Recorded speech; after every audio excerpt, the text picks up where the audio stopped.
अल्लाहुम्मा सल्लि अला मुहम्मदिन व अला आले मुहम्मद। ये अमल जो मैं बता रहा हूँ ये लाहौती अमल है बंदिश को तोड़ने के लिए।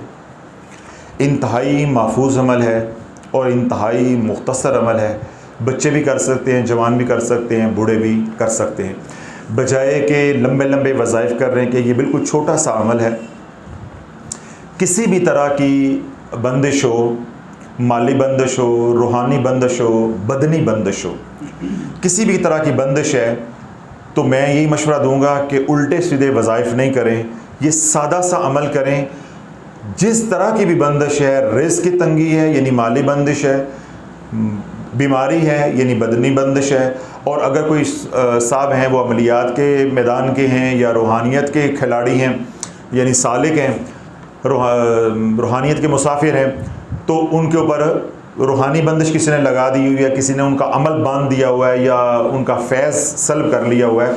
तो अर्ज़ करने का मकसद ये है कि किसी भी तरह की बंदिश हो तो बंदिश तोड़ने का आसान हल ये है जिससे ना रज्जत होगी, और अगर बिलफ़र्ज़ कोई रज्जत के पीछे कोई असरात हैं भी तो वो भी इस अमल से इंशाअल्लाह अज़ीज़ ख़त्म हो जाएंगे।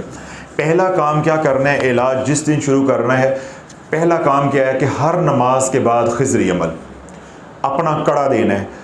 जब तक अल्लाह वालों कड़ा नहीं है, हसार नहीं है, मैं आवाम को यही बात समझा रहा हूँ। अल्हम्दुलिल्लाह अब लोगों में शऊर आ रहा है कि जलाली क्या होता है, जमाली क्या होता है, हसार क्या होता है, रजत क्या होती है। अब लोगों को बुनियादी बातें समझ आ रही हैं। अल्हम्दुलिल्लाह लोग दिलचस्पी लेते हैं, सुनते हैं।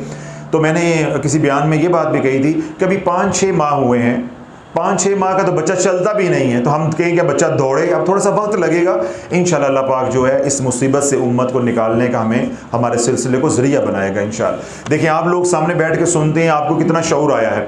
अब जो लोग सुनते हैं उनको भी शऊर आ रहा है, और अगर शऊर आ रहा है और अल्हम्दुलिल्लाह लोगों को हमारी बात समझ आ रही है हुज़ूर अलैहिस्सलाम की जुल्फ़ों के सदक़े, तो अल्हम्दुलिल्लाह तीनों चैनल के ऊपर औसतन रोज़ाना 1500 से 2000 लोग जो है वो ऐड होते हैं। तो ये उस करीम का करम है, जो लोग सुनते हैं वो लोग आगे बताते हैं, तो सिलसिला जो आगे बढ़ रहा है, लोगों की इस्लाह हो रही है। तो पहला अमल बंदिश तोड़ने के लिए क्या करना है, अपना कड़ा, अपना हसार, रूहानी हसार, बदनी हसार। वो क्या है कि आरजू चैनल से वीडियो पड़ी हुई है खिज़री अमल की, उसको सुने, डाउनलोड कर लें, उसको अच्छी तरह सुन के समझ के उन चीज़ों को याद करके फिर क्या करेंगे, पढ़ के ऐसे आप फूंक मारेंगे अपने हाथों पे और अपने हाथ पूरे बदन पे फेरेंगे। जहाँ जहाँ आपके हाथ लगेंगे ये आपका कौन सा हसार हो जाएगा, बदनी हसार। फिर आप अपने मालो मता का, घर बार का तसव्वुर करके उसके ऊपर यूं दरमियान में से यहाँ से फेरेंगे, उंगली इस तरफ ला के बंद कर देंगे एक बार बस। ये नहीं कि 7 बार कड़ा देना है, एक बार ही पढ़ लिया, अब तसव्वुर करके यहाँ से करके ये कर, अब ये कड़ा हो गया। अब ये कड़ा कौन सा हो जाएगा, ये हसार कौन सा हो जाएगा, रूहानी। यानी 2 हसार आप करेंगे, एक रूहानी हसार और एक बदनी हसार। एक होता है ज़मीनी हसार, उसकी आपको ज़रूरत नहीं है, वो बामौक्कल अमल करना वो आमलीन की ज़रूरत होती है, तो वो तो हम आप लोगों को बताते ही नहीं है, वो आपकी ज़रूरत नहीं है। तो 2 हसार अगर आप करते रहेंगे तो क्या होगा, आप वार से बचेंगे। अब खिज़री अमल का नफ़ा क्या होगा कि जो बंदिश लगी, जो जादू आप पे हुआ, जो काली नज़र लगी, जो कुछ होना था वो हो गया।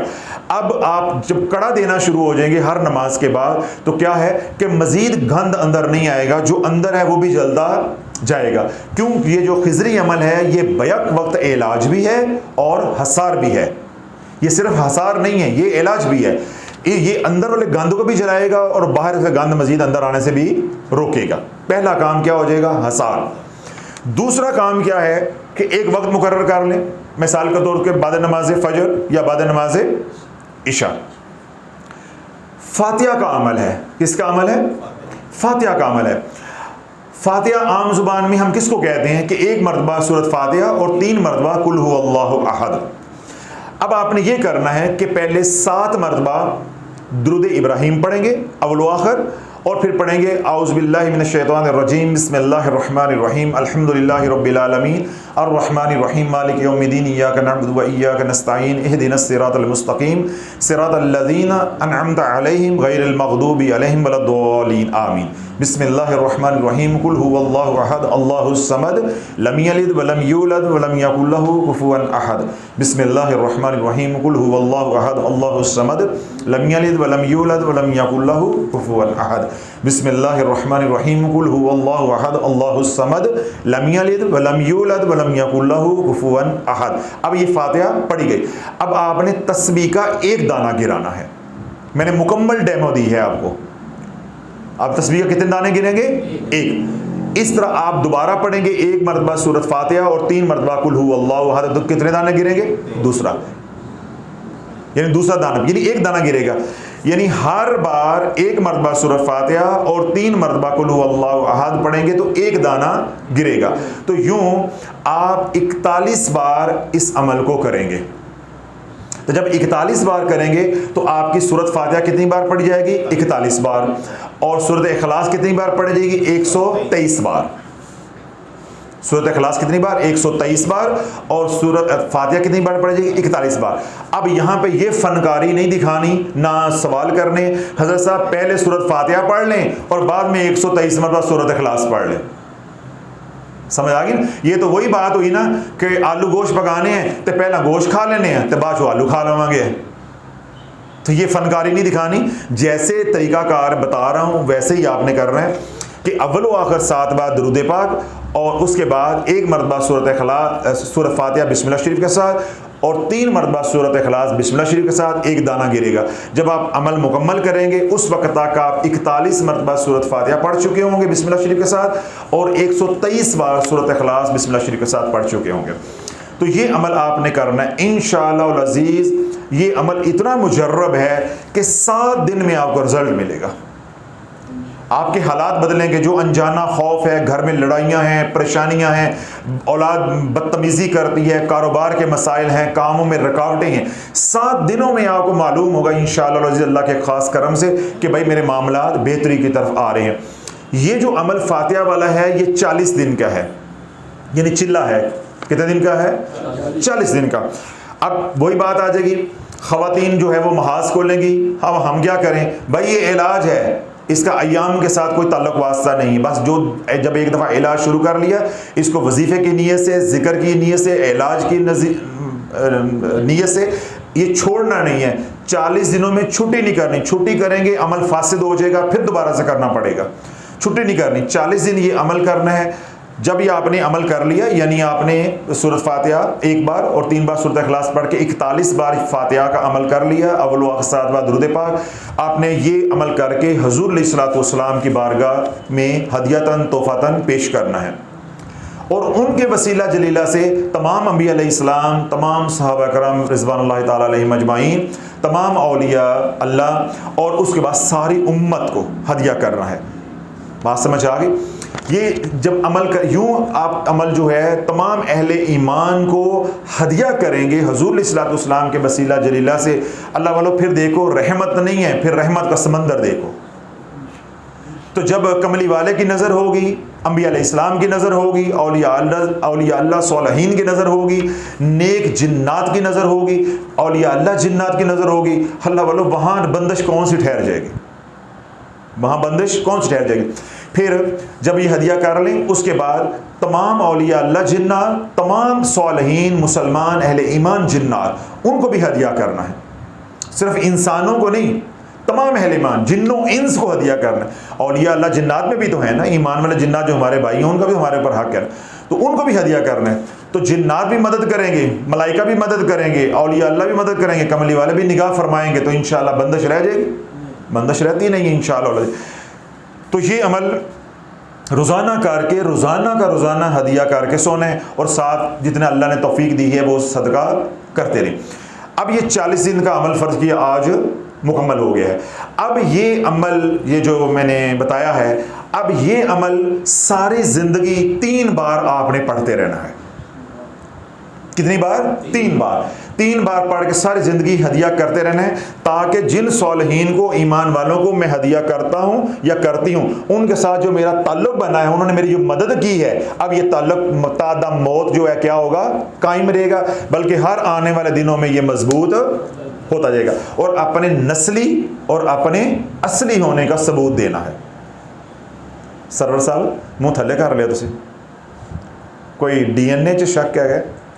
अपने नस्ली असली होने का सबूत देना है। यानी ये नहीं कि वजीफ़ा किया, काम बन गया, फिर तू कौन तो मैं कौन, फिर ये वाला काम करोगे तो रज्जत का शिकार हो जाओगे, सारी ज़िंदगी बर्बाद हो जाएगी। तो जब 40 दिन का ये अमल कर लें, उसके बाद 3 बार सारी ज़िंदगी पढ़ते रहना है। और खिज़री अमल तो वैसे ही सारी ज़िंदगी के लिए, वो तो हिफाजत का अमल है, वो मेरे लिए भी आपके लिए। अगर वो हम अमल करते होते तो बंदिश लगती ना, वो तो बंदिश लगी इसलिए है कि हमारा हसार नहीं था। तो हसार जो है वो तो ज़रूरी है, अमल सिर्फ इतना ही है कि 3 बार, फिर उसके बाद ये आसानी हो जाएगी। जब ये अमल आप 40 दिन का मुकम्मल कर लेंगे, फिर वक्त की कोई कैद नहीं रह जाएगी, वज़ू की कैद नहीं रह जाएगी, अयाम की कोई कैद नहीं रह जाएगी। फिर जिस वक्त भी याद आ जाए, दिन में 1 बार पढ़ के अपने बुजुर्गान को हदिया कर दें। इंशाअल्लाह कमली वाले की भी नज़र होगी, उनके गुलामों की भी आपके ऊपर नज़र होगी। जिस तरह की भी बंदिश होगी, मैंने क्या अर्ज़ किया है कि 7 दिनों में आपको उसका रिजल्ट मिलेगा। अब यहाँ पे आकर सवाल आएगा, हज़रत साहब मैं सूरत तौबा कर रही हूँ, मैं कर सकना? मैं जो है वो सूरत तारक कर रही हूँ या कर रहा हूँ, मैं कर सकती हूँ? भाई मैं यही समझाता हूँ कि एक वक्त में एक अमल करना है। सूरत तारक भी अल्लाह का कलाम है, जो अभी बताया ये भी अल्लाह का कलाम है, सूरत तौबा भी अल्लाह का कलाम है। अपना वज़ू मजबूत रखो, अपना ईमान मजबूत रखो। अल्लाह चाहे तो इस अमल से तेरा बेड़ा पार लगा दे, अल्लाह चाहे सूरत तौबा से लगा दे। तो ये बेयकीनी ना पैदा किया करे। जो अमल सुना बस कमेंट्स पे कमेंट्स, व्हाट्सएप पे व्हाट्सएप, हज़रत साहब मैं ये कर लूँ, हज़रत साहब मैं ये कर लूँ। भाई हमने तो सारी ज़िंदगी उम्मत को इंशाअल्लाह अमाल बताने हैं, तो हमारे साथ चलोगे तो फिर यही छलांगे लगाते रहोगे। फिर कल रजत का शिकार हो जाओगे तो फिर कहोगे हज़रत साहब हमने आपके वजीफ़े किए हैं। भाई हज़रत साहब ये भी तो साथ समझा रहे हैं कि जो शराइत बता रहा हूँ उसकी पाबंदी करो, जो जो आप अमाल कर रहे हैं वो करें। ये अमल उनके लिए है जिन्होंने आज पहली बार हमें सुना है या वो करना चाहते हैं, ये उनके लिए है। या उन हजरात के लिए है जो महज दुरूद पाक और इस्तग़फ़ार का अमल कर रहे हैं, कोई और अमल नहीं कर रहे, वो ये कर सकते हैं। जो सूरत तौबा कर रहे हैं, सूरत कौसर कर रहे हैं या और अमाल जो पहले मैंने बताए हुए हैं वो को कर रहे हैं, उनको इस अमल की ज़रूरत नहीं है। हाँ, घर में कोई और फ़र्द है वो कर सकता है। मसलन मैं सूरत तारक कर रहा हूँ तो बीवी है तो वो ये वाला अमल कर सकती है, वो तो हर बंदे का अपना अपना अमल है ना। तो लेकिन जो अमल कर रहा है, जिस तरह अब मैंने ये अमल शुरू कर लिया फातिहा वाला, तो मुझे किसी और अमल की, सूरत कौसर की, सूरत तौबा की, सूरत तारक की या किसी और अमल की ज़रूरत नहीं है। असूल अमलियात का क्या है कि एक वक्त में एक अमल ही होगा और एक अमल ही सारी ज़िंदगी के लिए काफ़ी और शाफ़ी होता है। तमाम हजरात को आपको इजाज़त है, जो सोशल मीडिया पे सुने उन्हें भी इजाज़त है।